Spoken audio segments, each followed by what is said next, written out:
Copycat. Frank Cassius wasn't bullied, nor abused. He was misunderstood. His father was a prestigious doctor, devoted to his work in the family's basement during the day and his well-needed slumber at night. His mother was a reputable lawyer, also engrossed with her work. He, however, couldn't live up to his parents' expectations. His grades were substandard, he wasn't involved in clubs, and he didn't have any friends. He didn't feel like everyone else, so he taught himself to copy their emotions. He was simply Frank Cassius. He sat in the living room, playing with a vermilion, rubber bouncy ball as he threw it against the wall. Ping! It hit the wall, bouncing back towards him. He clutched the ball within his fingers, raised it, and then released it again. Ping! The ball hit against the corner of the wall, sending it bounding across the room and down a series of steps. Frank cocked his head towards the direction it had ran, his gaze landing upon the staircase that led to the basement of his father's private workspace. He simply hoped that his father hadn't heard the ball as it hit the wooden steps. His father didn't like being interrupted. Slowly, Frank stood and began to warily maneuver himself around the furniture and towards the staircase where the door had been open a crack. He gripped the stair railing, a nervous tremble in his clammy hands as he began to descend down towards his father's workspace. His steps were light, ensuring he wouldn't make a sound. He peered through the sliver of space between the door and the doorframe, attempting to catch a glimpse of the red ball. His eyes trailed through the shadows, through the mass of cardboard boxes to the old furnishings that were draped with white sheets. In the corner of the room, peeking through the ominous shadows, sat the red rubber ball.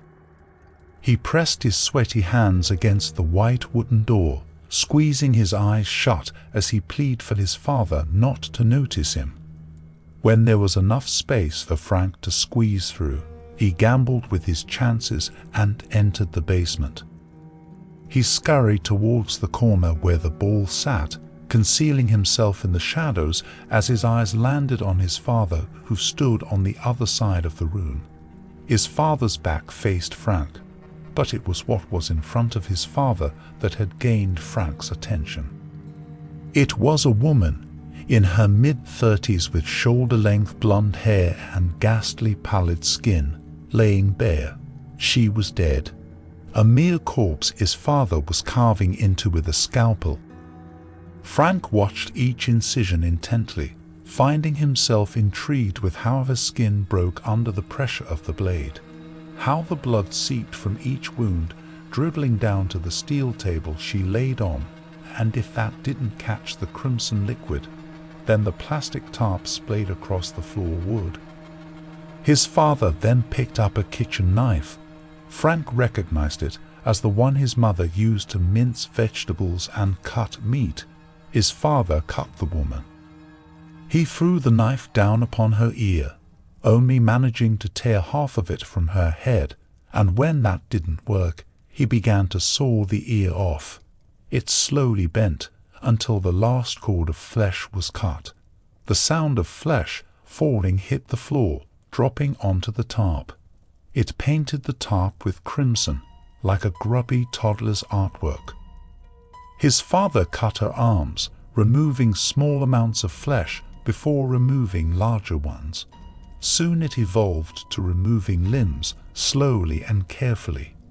Each one fell to the floor, and when his father finally finished, he took a step back and admired his work. A mutilated woman, hardly even recognizable anymore. He grabbed 2 large garbage bags from the workbench beside him and began to place the remnants of the woman's body into them, all the while his young son watched. His father threw the bags into the corner of the room, making his way towards the sink that sat upon the wall, allowing Frank enough time to retreat back upstairs, where he would act as if he had witnessed nothing, but his interest had reached its peak, and he knew what he was going to do tonight. Tonight, he was going to do what his father had done. Tonight, he was going to build and destroy. Like father, like son.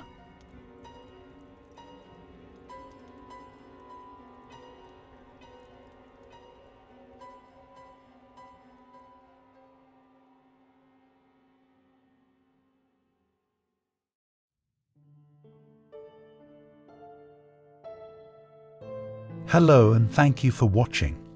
My main goal for the channel was to cover stories I've been listening to for years and handpicking some of the more better ones. But I've begun writing and featuring my own stories as well. These are not ranked and will be featured weekly. If you have a story you would like to have me cover, info is in the description. On to the ranking, but remember, this is just my opinion and not an official ranking. This one threw me off a bit and came out of nowhere. I'll give it a D, but on the upper end. As a fan of B-rated horror movies, I understand every story has its place and a low ranking does not reflect the quality of the story, just a personal feel. Please show support for the stories posted. Links to all will be in the description. Thank you all again for watching and stay safe out there.